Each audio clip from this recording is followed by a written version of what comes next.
जय श्री हरि विष्णु। आपका दिन शुभ हो। माघ मास अध्याय 12वां। माघ मास अध्याय चैप्टर 12वां। माघ मास का महात्म्य। यमदूत कहने लगा कि जो कोई प्रसंगवश भी एकादशी के व्रत को करता है वह दुखों को प्राप्त नहीं होता। माघ मास की दोनों एकादशी भगवान पद्म नाम के दिन है। जब तक मनुष्य इन दिनों में व्रत नहीं करता उसके शरीर में पाप बने रहते हैं। हजारों अश्वमेघ सैकड़ों वाजपेयी यज्ञ एकादशी व्रत की 16वीं कला के बराबर भी नहीं है। एकादशी के दिन व्रत करने से 11 इंद्रियों से किए गए सब पाप नष्ट हो जाते हैं। गंगा, गया, काशी, पुष्कर, कुरुक्षेत्र, यमुना, चंद्रभागा कोई भी एकादशी के तुल्य नहीं है। इस दिन व्रत करके मनुष्य अनायास ही वैकुंठ लोक को प्राप्त करता है।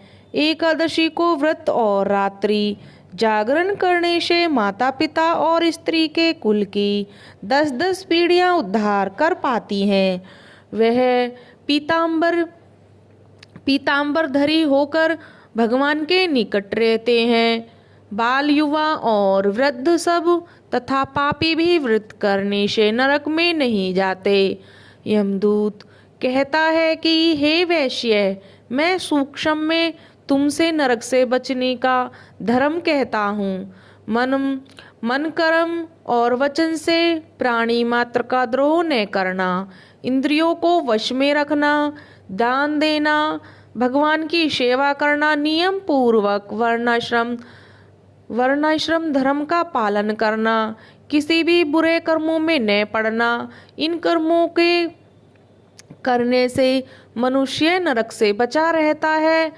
स्वर्ग प्राप्त करने के लिए इच्छा से मनुष्य गरीब भी हो तो भी जूता छत्री, अगर मनुष्य गरीब भी हो तो जूता छत्री, अन्न धन का जल कुछ न कुछ दान देता रहे।